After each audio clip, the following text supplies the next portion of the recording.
New year, new rush for at-home COVID tests. How are you? Happy New Year. Cars lined up in Bethel, Connecticut for one per household. Others waited in long lines over the holiday weekend to be tested as the Omicron variant surges. While Omicron's infection may be less severe, because it spreads so fast and infects so many, it's already straining a healthcare system struggling to treat the unvaccinated. Even if you have a less of a percentage of severity, when you have multifold more people getting infected, the net amount is you're still going to get a lot of people that are going to be needing hospitalization. And that's the reason why we're concerned about stressing and straining the hospital system.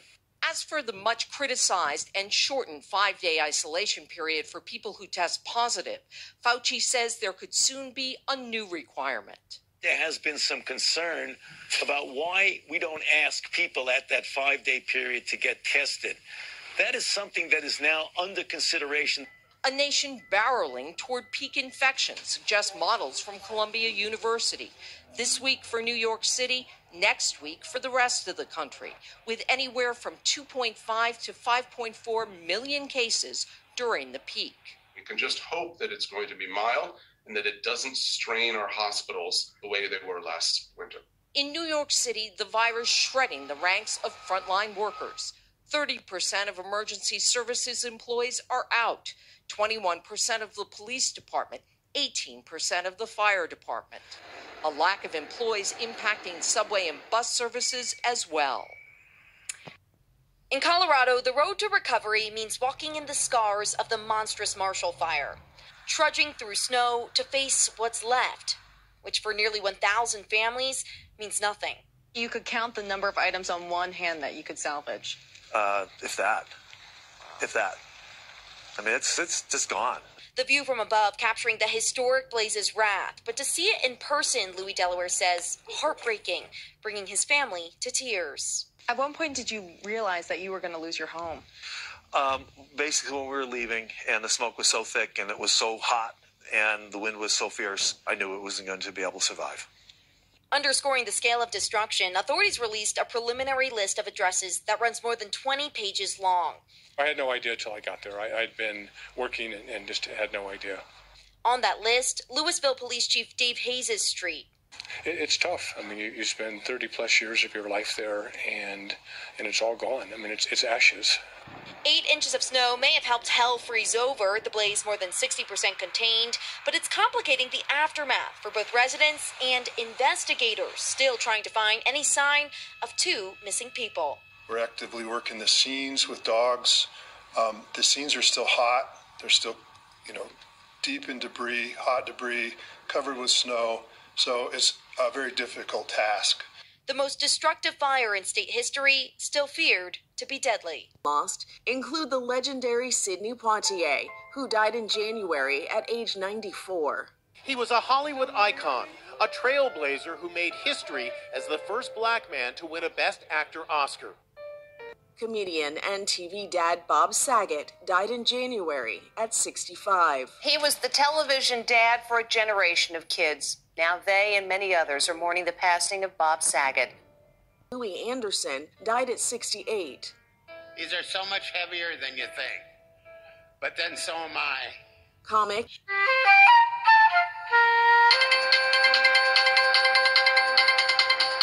Tonight, more American troops complete a journey to Europe. Soldiers from Fort Bragg, North Carolina, begin their mission to reinforce Poland's defenses. Today, President Biden's national security advisor with a grim warning.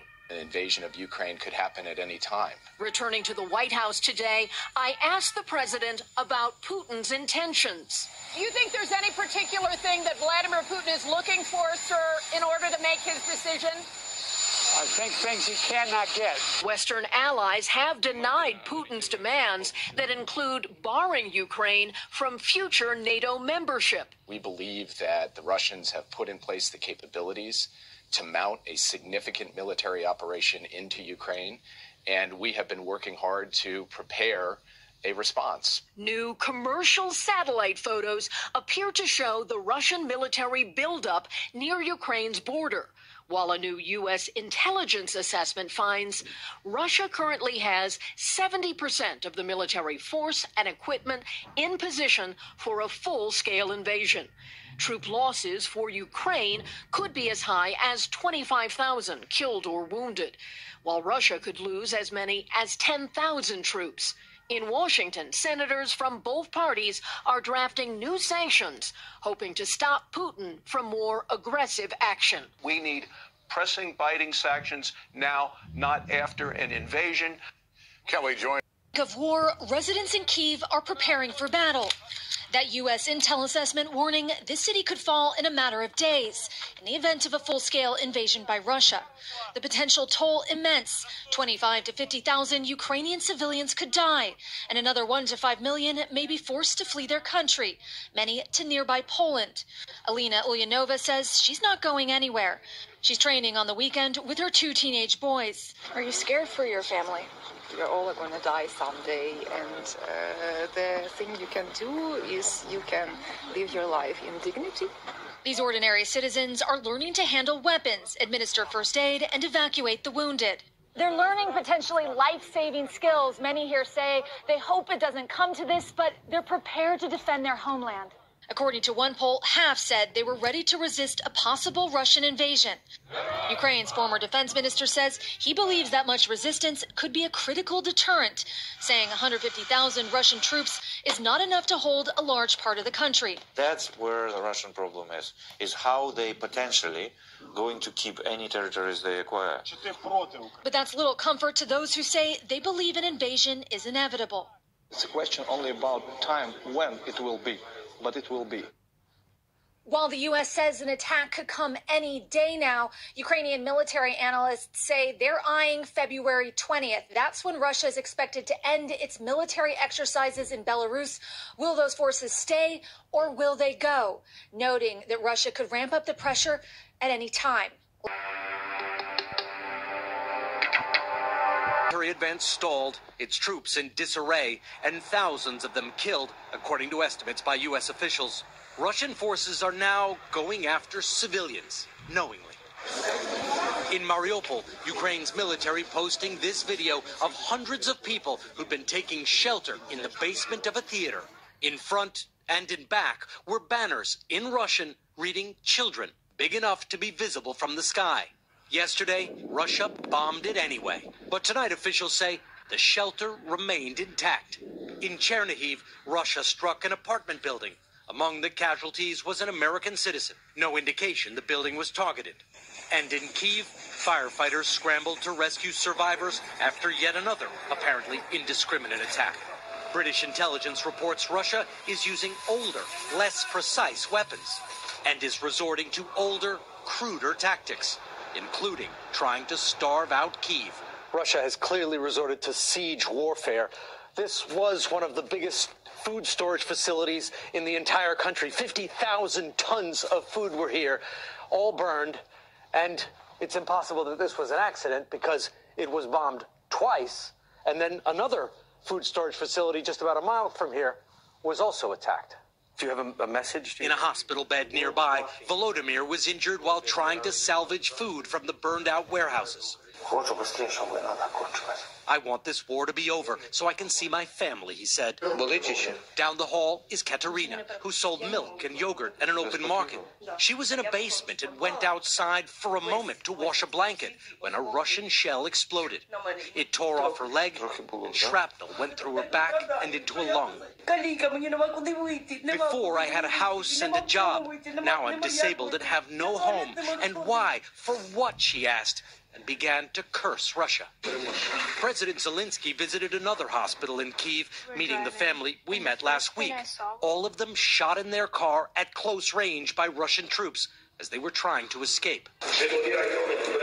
Zelensky also addressed Germany's parliament and asked for help to stop Russia from erecting a new Berlin Wall, separating the free world from tyranny and repression. Wise up, folks. We're all alone out there, and tomorrow we're going out there again. Oscar winner William Hurt died in March at age 71. New York Herald Tribune! In September, one of the world's most influential filmmakers, Jean-Luc Godard, died.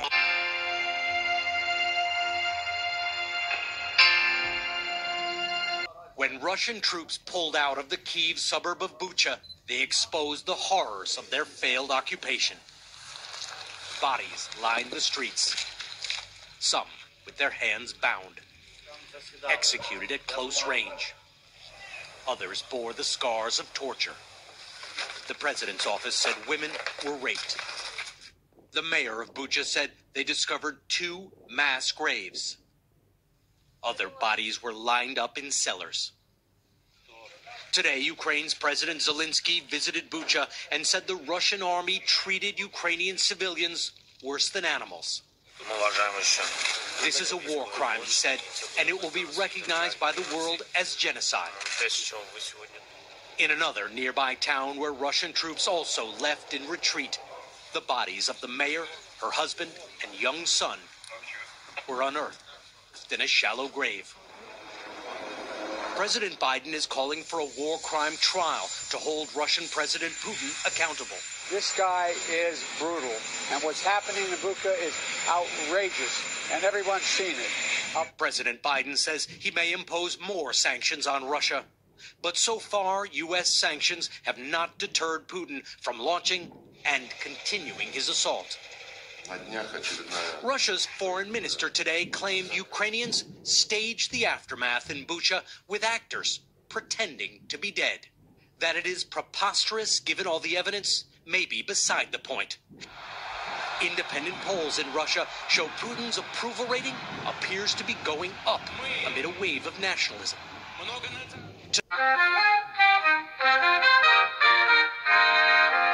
On the Women, Infants, and Children Nutrition Program, or WIC, for formula. She was supposed to be able to get 9 cans for each baby per month with the benefit, but because of the shortage, she can't find it. She's been forced to pay hundreds of dollars out of pocket for other formula not covered by WIC. Switching what you're feeding is not easy. How are the babies doing? They weren't tolerating it very well at first, actually. They had a lot of reflux, and they were puking a lot of what they were eating up. To fill the gaps, she's driven nearly an hour to Mother's Milk Bank, the largest breast milk donor bank in the country. What has demand been like for the families who can't get formula?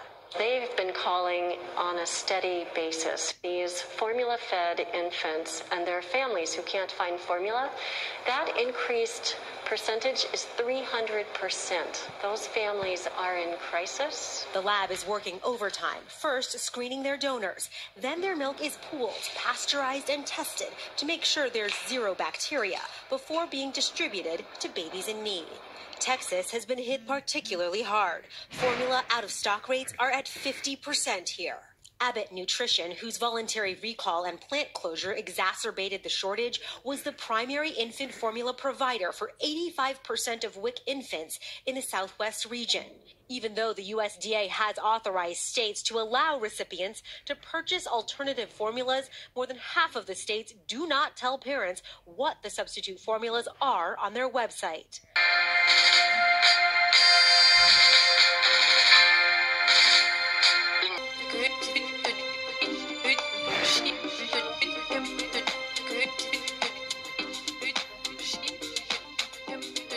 Tematica petrecerii este Color in Your Eyes. Este cum vreau eu. Da, în sfârșit în formulă completă la un party. Cum vă simțiți? Da, încă. Da, e al doilea party la care revenim la formulă completă și ne simțim extraordinar pentru că am voie să port și o turcoază în public. Chiar am zis că ar merge foarte bine culoarea asta pe post, ar vedea excelent. Vă așteptați să dansați? Will Mark m-a amenințat că vom dansa. Este acesta. Perfect.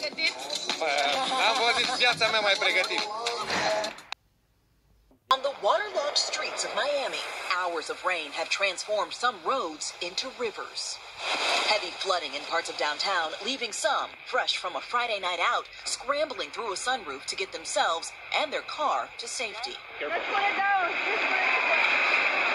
Across the city, rescue officials have fielded more than 100 911 calls. most of them being as a result of vehicles trapped or stuck in the water. But then also we've had some incidents where people were finding plaster that was actually falling from their ceilings as a result of the heavy rains. It's a wet welcome to the official start of the hurricane season, with a potential tropical cyclone blowing through South Florida, dumping more than a foot of rain. The storm was first felt in Cuba, where at least 2 people were killed, and a Carnival cruise ship rescued 16 people found in a small boat off Cuba's coast. I never thought that it was actually going to be to the point where the water was all the way up to my waist. Officials say the system swept through Florida with no deaths or serious injuries. But a different story in Texas, weathering a separate storm system of its own, leading to flash flooding outside of Dallas and claiming at least 1 life, a person trapped in a car, unable to escape.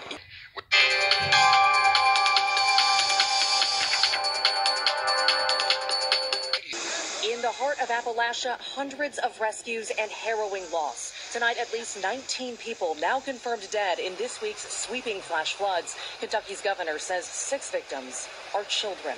There's still a lot of people out there, still a lot of people unaccounted for. We're going to do our best to find them all.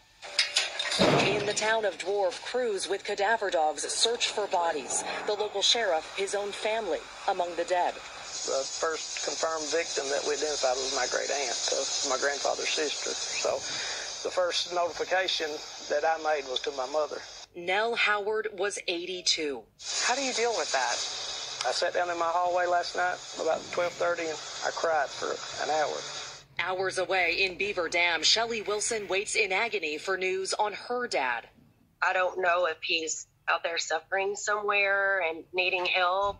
Dennis Stacy is 72 and one of countless missing. I just wish they would, either find him or his body would be located. Unfortunately, it's just the not knowing and the fact that he's missing.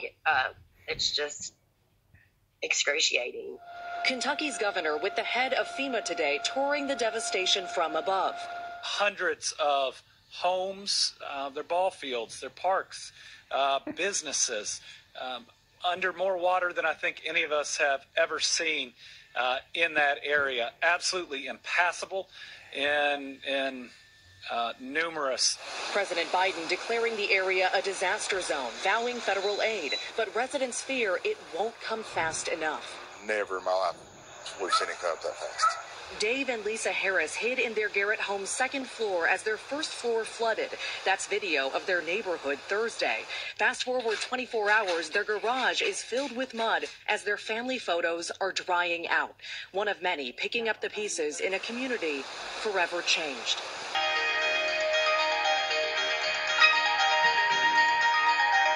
Flash floods across the Southwest. In New Mexico, this desert road swallowed by surging water.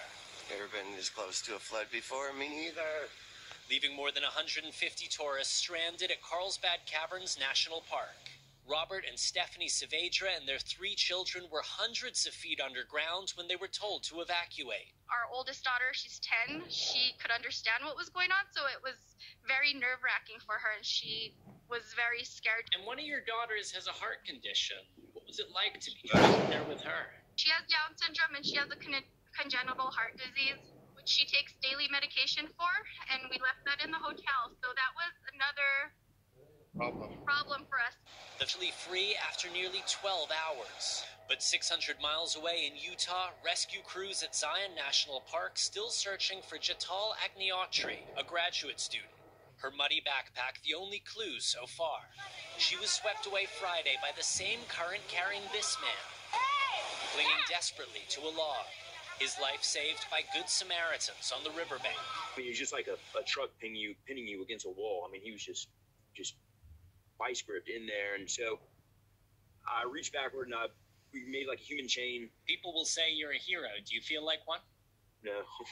I just knew I could do something. I could just stay with him and keep eyes on him.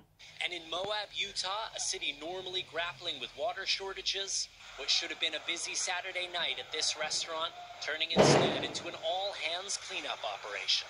And tomorrow it's headed to the northeast, which has been facing drought-like conditions. Delta Airlines already issuing travel waivers due to the threat of severe weather.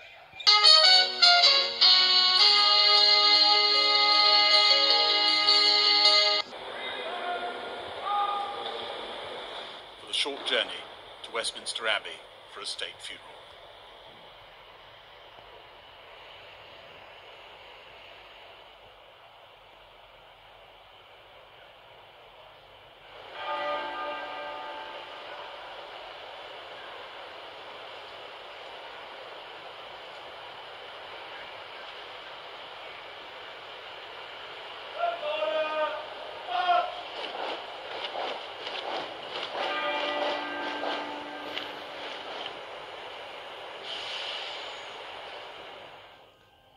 At the Abbey, dozens of world leaders had gathered, abandoning their diaries.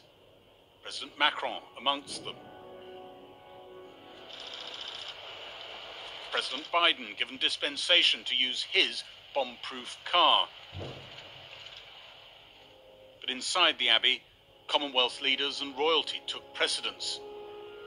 In the bottom of the picture, you see the US President ushered further and further back to row 14.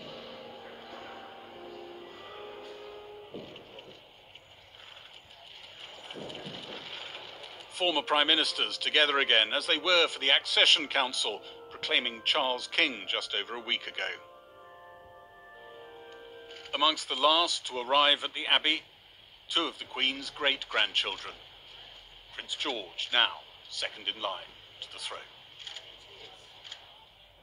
Outside Parliament, the coffin on the state gun carriage. After the piper's lament, the first verse of God Save the King.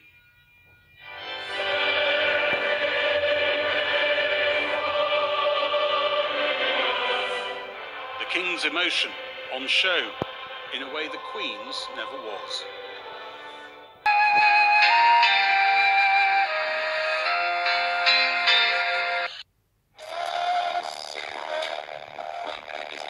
Sâmbătă seara, Darius Crețan, cunoscut în industria muzicală sub numele de scenă Nosfe, a avut concert cu S.R.L Bands în București.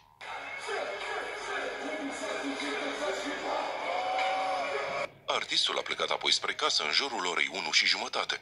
La nici 2 ore distanță s-ar fi prăbușit în sufragerie din Senin. Soția l-a găsit fără suflare și a sunat imediat la 112. Medicii sosiți n-au mai putut face altceva decât să constate decesul. Anunțul că Nosfe a murit a fost făcut public ieri de colegii de breaslă pe rețelele de socializare. Colegii de trupă spun că rapperul ar fi făcut un infarct. Soția lui Nosfe a postat pe Instagram un mesaj tulburător. Nu se va mai naște în lumea asta alt suflet ca al tău. Te-au iubit atât de mulți oameni și n-ai înțeles o secundă ce om mare ai fost și ce suflete pustiite ai lăsat aici. Artistul avea 37 de ani. Era unul dintre cei mai cunoscuți rapper de la noi din țară și colaborase cu mai mulți artiști internaționali. Noi doi suntem ca sarea și piperul, ca soarele și luna, colorăm cerul. Suntem ca piperul și sarea, dar mai rar împreună, ca muntele și marea. Nosfe și soția lui au participat la Șef la cuțite în sezonul 6 al emisiunii. Lumea mă știe de la S.R.L Bands, probabil, sau de la piesa mea cu Ruby, Condimente, probabil de la cooking show-ul meu online, Condimentele lui Nosfe. Sau poate de pe blogul soției de artist. Cuplul a reușit să impresioneze pe șef și a primit chiar cuțitul pentru a merge în bootcamp. Dar suntem împreună fără niciun stres, Condimente, pentru o rețetă de succes. Nosfe a lăsat fără tată o fetiță. Tătii cu normă întreagă? Da, nu neapărat cu normă întreagă. Iris e fetița mea, da. Câți ani are? Face 5 ani în decembrie acum. Da? Să străiască. Și frumușică, că am văzut-o. Foarte frumușică, da, mulțumesc Dumnezeu. Poliția a deschis o anchetă după moartea artistului. Cauza decesului va fi stabilită în urma necropsiei. Țin în trecut, când trec în trecere, nu stau mult. Dacă vrei petrecere, cunosc mulți care poate să facă fel, nu înțelegi cu fel. N-ai cum să înțelegi că n-asculți. N-am de...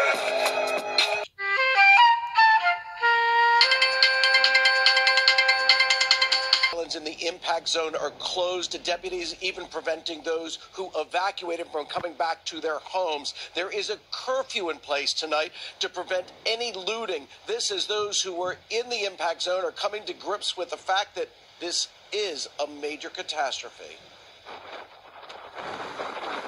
No one expected this after a Category 1. On the Florida Atlantic coast, much of the beach in Volusia County is gone, washed away by a 5-foot storm surge. As the sand disappeared, the foundations for waterfront homes crumbled.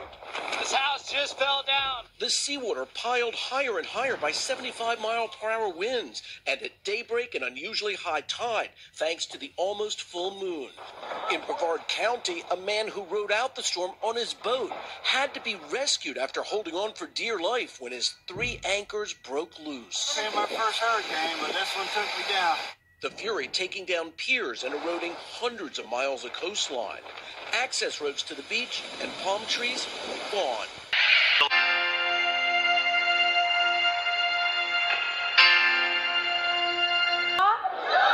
And then, the Saturday night before retiring from ABC News in 2014, Barbara Walters herself live from New York. Please welcome Barbara Walters. Turning the tables on Saturday Night Live, which turned poking fun at the legendary newswoman into an art form. This is my real voice. Hello, I'm Bawa Wawa. Spilling the secrets on her signature soft focus. An interview with the president. An interview with the Kardashian. Yeah, President Kardashian. Together? And the key to all those great interviews, great questions. If you were a tree, what kind of a tree would you be? It was a resignation that shocked the Catholic Church. Pope Benedict, less than 8 years after his election, became the first pope in 7 centuries to voluntarily retire, saying he lacked the strength of mind and body to do the job. He felt that he was being prevented from being the Pope in a way that he felt a Pope should be present for the people of God. Born Joseph Ratzinger in wartime Germany, in the deeply Catholic region of Bavaria, he and his brother George both became priests, both eventually landing in Rome, and both planning retirement and a move back home when John Paul II died.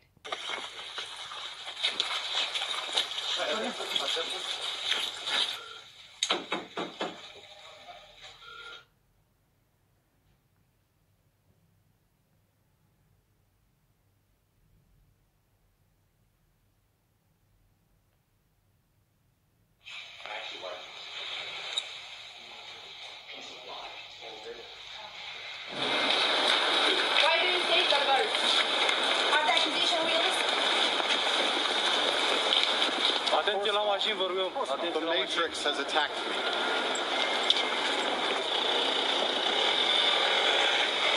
Saw more than 15,000 flights canceled, including more than 2,300 just today. I haven't given up yet, but I have given up on Southwest. It comes as executives scramble to salvage relationships with customers. We're continuing the work to make this up to you, and you'll hear more about that soon. Part of that work, Southwest says, reimbursing passengers, not just for canceled flights, but for hotels, food, and other transportation. Customers can submit receipts via email, and the airline will spend the next few weeks processing each case. All of it under pressure and threat of penalty from the Department of Transportation. The airline said to me that they were going to go above and beyond what's required of them. I'm looking to make sure they actually do that. And if they don't, we are in a position to levy tens of thousands of dollars per violation, per passenger in fines. Does your department share any blame in this, sir? Should you have seen this coming? We have taken every step to increase the standard of customer service right now. Now, I can't go in and fix an IT system for an individual airline that is failing to do its job. But as a watchdog, our department is going to do everything it takes to hold them accountable for their treatment of their passengers. But for countless passengers, the frustration has followed them home. Who wants to get crazy for New Year's? Who wants to get crazy for New Year's? Who wants to get crazy?